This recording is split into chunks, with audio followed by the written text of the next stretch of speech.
Last week in Pastor Brian's communion meditation, he mentioned how when he was in high school, he moved. His dad was a pastor, and they moved to a new church, and he went to a new high school, and he really didn't fit in there. He felt like he was kind of an outsider, and he was finally accepted into a little group of he called them weirdos, and they even gave him a nickname.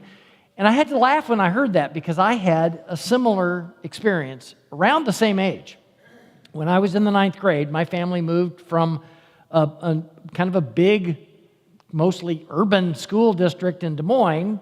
If Des Moines can be considered urban, I'm not sure it can, but it was a big school system, and I went to a teeny little rural school in Madison County. And like Brian, I didn't fit in really anywhere.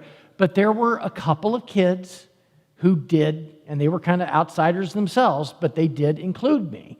Their nicknames were Slim and Peach. Okay? Slim, and if you grew up in a small town, you know how this works. Slim was the chubbiest kid in our class. So that's how he got that nickname. And Peach, which was short for Peach Fuzz, he was the son of a local preacher at the independent Christian church in town, and he got that nickname because he wore a butch haircut back when everybody else was wearing long hair. In a small town, if you grew up in one, you know, I don't know if this is maybe true here in Keokuk too, it's really easy to get a nickname and really hard for anyone to ever forget it. And you can just ask, Blimp was one of the kids I went to school with. Another one was named Beeve, like the beaver. Leave it to Beaver. He looked just like that kid that played that part. Another kid, Squirrel. He was a quarterback on the football team. Another kid named Feet. Yeah, you can guess why they got those nicknames. Eventually, I was also given a nickname. My friend's older brother, he was, 8 or 10 years older than us. He could never remember my first name. And so we would go over to his house, and he couldn't remember, but Ted Turner was just getting famous around that time. I think he started CNN or something like that, and people knew his name. So that's what he called me. He called me Ted, and my friends thought that was hilarious, so it stuck. And to this day, they all still call me that. Now, the reason I tell you all of that is because our role model for this week was also given a nickname. His birth name, his given name, was Joseph, just like the Old Testament character we talked about clear back at the beginning of this series on role models. And that Joseph, you may remember, was just talk about a stand-up guy. Well, this one is too. And so the New Testament Joseph was from a little island off the coast of Greece called Cyprus, and he was one of the very first ones to join the church after Pentecost. Unlike a lot of people who get a nickname for some unfortunate physical characteristic like big feet or whatever, or something even more embarrassing, Joseph got his nickname for being a good guy, basically. He was a genuinely nice guy, and everyone knew it. And so he was given the name Barnabas, which means son of encouragement. Whenever you see bar at the beginning of a Hebrew name, that means son of. So this, in this case, like Bartimaeus, right? Son of Timus. Barnabas, so son of Nabas, Bar Joseph, that kind of thing. Well, Barnabas is probably one of the most important and yet least well-known of the early church's leaders. So, for instance, there are no record of any speeches of Barnabas's in the book of Acts, unlike, say, Stephen or Peter or Paul. But I would make a case that the success of the church and the existence of the New Testament itself is a direct result of Barnabas' life. Two of the most important biblical authors owe their careers to his friendship and his encouragement. Paul, who wrote practically half the New Testament, 14 of the letters are attributed to Paul, and Mark, who is the author of the very first gospel.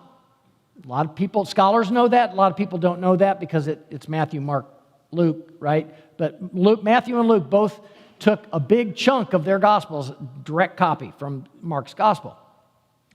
Barnabas is introduced for the first time in the book of Acts, in the opening chapters. As you may remember, in the earliest days of the church, people sold their belongings and they gave what they had to the apostles. And that's how we meet Barnabas. Luke writes in Acts chapter 4, "There was not a needy person among them, for as many as owned lands or houses sold them and brought the proceeds of what was sold. They laid it at the apostles' feet, and it was distributed to each as any had need. There was a Levite," which is from the tribe of Levi. They were a priestly tribe. That's what the Levites did.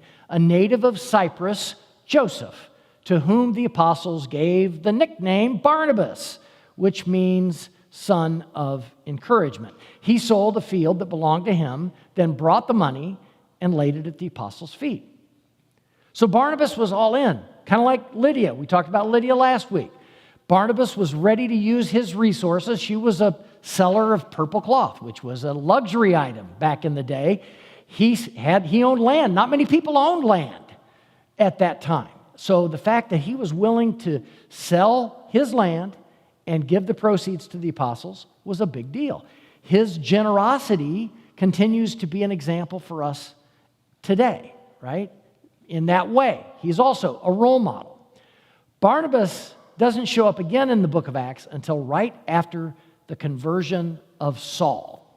So 2 weeks ago, I preached about Stephen, who was the first Christian martyr. Saul, who became Paul, the Apostle Paul, was there when Stephen was stoned to death. I mentioned that at the end of that sermon.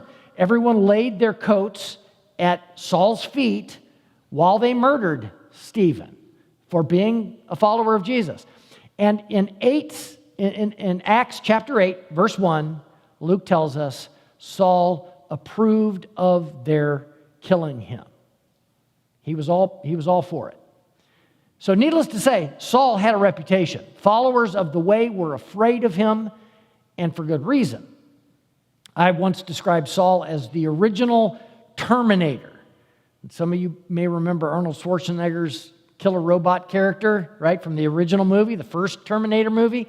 He was on a mission in that movie to kill a woman named Sarah Connor. He was not only deadly, he was nearly unstoppable. He was ultimately stopped, but nearly unstoppable. And that's what Saul was like too, when he was hunting down Christians and persecuting them, sometimes killing them, until he met the risen Christ on the road to Damascus. And then everything changed. Saul became the Apostle Paul. And like Barnabas and Lydia and Stephen, he was all in. He was fully committed to serving Jesus and sharing the good news. But there was a problem. And we're talking a really big problem, because nobody believed he'd really changed. Nobody believed he'd changed. They thought it was a trap. 1 minute, this guy was hunting down Christians and watching as they were stoned to death. And now he wanted to be one of them. But big change, really big change. It's no wonder they had doubts. It took someone like Barnabas, with the status of Barnabas, who was known by the apostles, to vouch for him. And Luke tells us about that in Acts chapter 9. When Paul had come to Jerusalem, he attempted to join the disciples, and they were all afraid of him, for they did not believe that he was a disciple. But Barnabas took him, brought him to the apostles, and described for them how on the road he had seen the Lord, who had spoken to him, and how in Damascus he had spoken boldly in the name of Jesus. Standing up for Paul with the apostles, that took courage, and it took faith, and it took vision. One of the reasons I always felt like I couldn't ever go back to that small town where I went to high school and serve a church was because a lot of people there still remember Ted. They knew me when, right? That's one of the bad things about living in a small town. You do something stupid in the 4th grade, and they never forget. You do something stupid in the 11th grade, and no one ever forgets it. Saul was fortunate to have someone like Barnabas intervene on his behalf. And that was a risk. I mean, there was no doubt about it. He could have vouched for him and it could have blown up in his face. But instead, it changed the world. His encouragement, his intervention changed the world. Like Paul, I was also blessed to have some Barnabases in my life, and I bet some of you do too. You can think of people who encouraged you, people who intervened on your behalf. My call to ministry came in the summer of 1981, and it was after my first year of college, and I was at Iowa State that year, and I was pretty much by myself that summer because I was having to retake a whole bunch of classes. I failed, so that's where I was at. And I had this very clear call to ministry, and I remember telling a few of my friends at the time. And of course, they all called me Ted at that point. And sadly, some of them laughed at me, right? To them, I was Ted, and I was always going to be that guy. But others believed, and they encouraged me. An old high school choir director of mine from back in that small town, he knew me when too. He heard what I was talking about, and he called and he made introductions for me at Culver Stockton, just down the road here.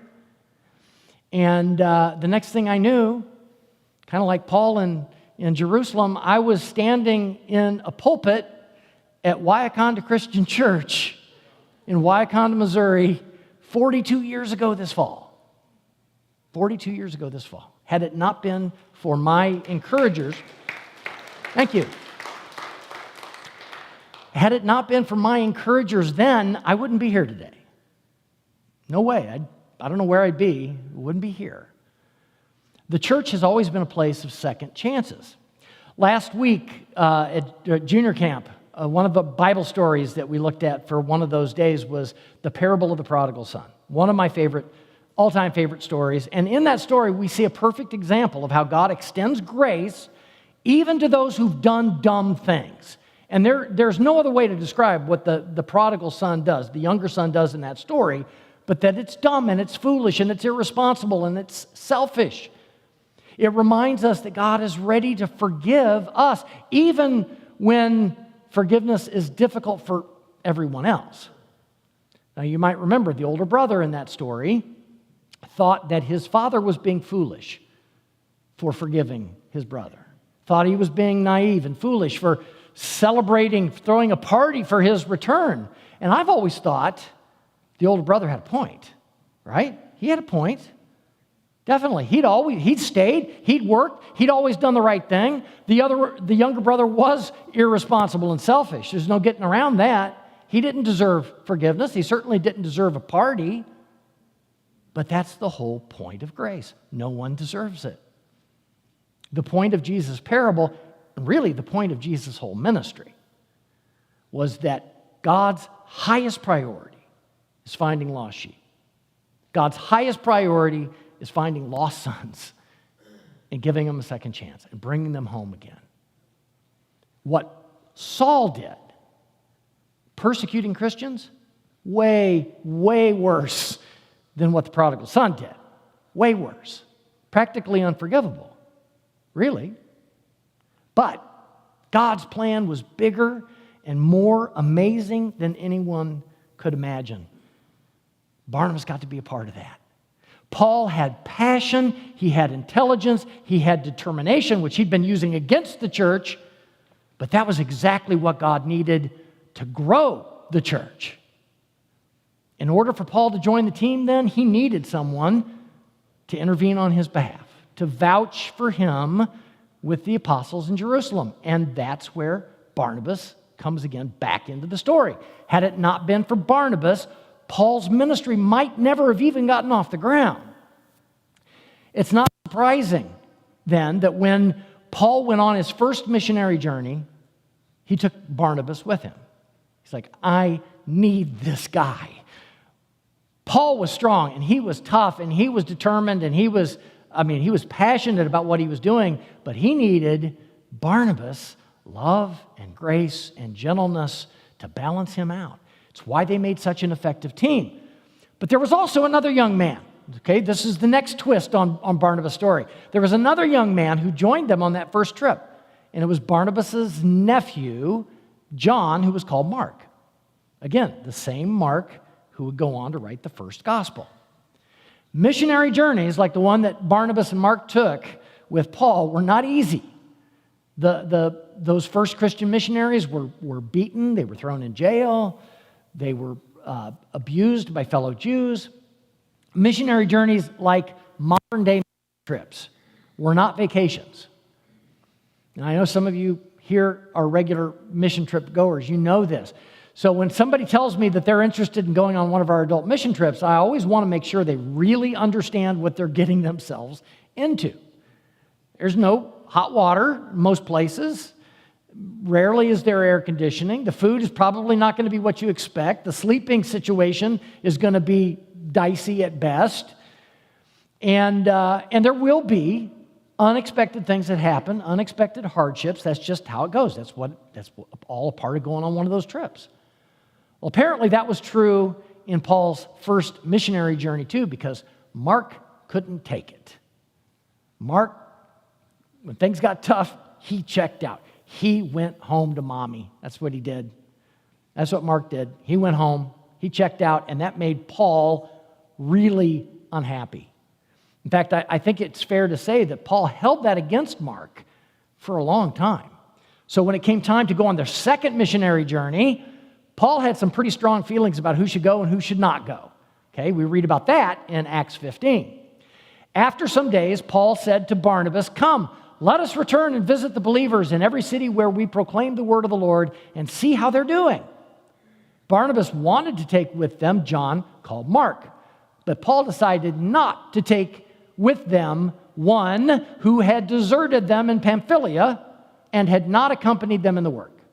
The disagreement became so sharp that they parted company. Barnabas took Mark with him and sailed away to Cyprus, but Paul chose Silas and set out. The believers commending him to the grace of the Lord, he went through Syria and Cilicia, strengthening the churches. After Mark deserted them the first time, Paul was like, no, we're not doing that again, right? Mark is not coming, seen what that looks like. He's not going. And I can't say I blame him. I'm pretty sure if I'd been in Paul's shoes, I would have done the same thing. And the reason I say that is I know because at church camp, I've never been very good at dealing with the homesickness stuff, right? And it comes up. It comes up every year at church camp. There's always a couple that are really, really homesick. And the best I've got is, you'll be fine. Your parents want you to be here, right? Just buck up. You'll be okay. And if that doesn't work, and it never does, then I have to pass them on to somebody who's got a little more sympathy than them. My temptation is always to talk to them the way I would talk to one of my own kids, and you can't do that at church camp. When Paul refused to take Mark on his second missionary journey, Barnabas, son of encouragement, stepped up once again, and he negotiated a compromise. Paul and Silas would go in one direction, and Mark and Barnabas would go in the other. Now, on the one hand, it's kind of sad, right, that they couldn't work together, but on the other, they were able to cover twice as much territory as they would have otherwise. And because Barnabas refused to give up on Mark, not only was he successful on that second trip, on that second chance, but he also went on to write the very first gospel. That's a big deal. And we also know from Paul's letters, from mentions of Mark in Paul's letters, that the two of them were reconciled as well. And they went on and they did ministry together, effective, vital ministry together. In a world filled with angry older brothers who don't want to forgive and passionate, tough guys like Paul, thank God for gentle souls like Barnabas. And thank God he was willing to stand up to Paul, right? That took guts. I don't know if I'd been able to stand up to Paul. Barnabas was kind and he was sympathetic, but he was no pushover. Just as Barnabas put his name and his reputation on the line when he defended Saul, before the apostles, he did the same thing for Mark with Paul. That took courage, and it took faith. And in both cases, Barnabas' actions changed everything. So, I'm going to finish my sermon the way I have the last couple of weeks by saying this: be like Barnabas. He's a wonderful, an amazing role model. Be an encourager. Be gentle and forgiving with others, but also quick to defend those who need a second chance, even if their past history doesn't inspire much confidence. Be generous, as Barnabas was in the earliest days of the church, and be willing to serve in whatever way God calls you. Barnabas worked behind the scenes. He's not usually remembered as a giant in the early church, but he was. And you can follow in his footsteps.